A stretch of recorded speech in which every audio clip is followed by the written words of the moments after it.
हो गया जो उसको लेके तेरा नजरिया बदल गया? एक्चुअली नीति ना मुझे कल रात को बहुत अजीब तरीके से देख रही थी, स्माइल दे रही थी।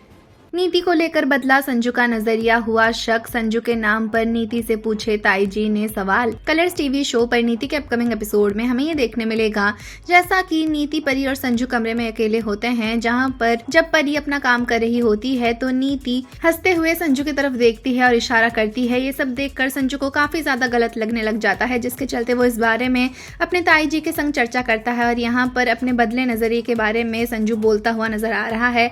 यहाँ पर संजू का ये कहना है कि आज तक तो उसे यही लगता था कि नीति की याददाश्त चली गई है और नीति बीमार है, लेकिन कल जिस तरीके से नीति संजू की तरफ देखकर इशारा कर रही थी, मानो सरासर नीति नाटक कर रही हो और वो गलत हो। इस बारे में चर्चा किया है संजू ने अपने ताई जी के संग, जिसके चलते ताई जी भी सवाल पे उतर आती है नीति के सामने। जब वो नीति और परी को हंसते हुए कमरे से आते देखती है तो नीति को अपने पास बिठाकर सवाल करने लग जाती है ताई जी।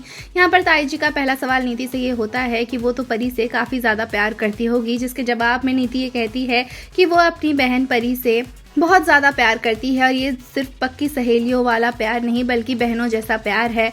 और तो और जब ताई जी नीति से ये सवाल करती है तो फिर तो नीति परी के पति यानी कि संजू से भी काफ़ी प्यार करती होगी, जिसके जवाब में नीति ये कहने लग जाती है कि संजू एक बहुत अच्छा लड़का है और उसे हर कोई प्यार करता होगा। पर जब ताई जी नीति से ये सवाल करती है कि अगर कभी नीति को संजू जैसा लड़का मिला तो क्या नीति उसके संग शादी कर लेगी, तो ये सवाल सुन के नीति भी शॉक्ड हो जाती है। तो क्या होने वाला है आगे जानने के लिए जुड़े रहें हमारे साथ और हमारे चैनल को सब्सक्राइब करना ना भूलें।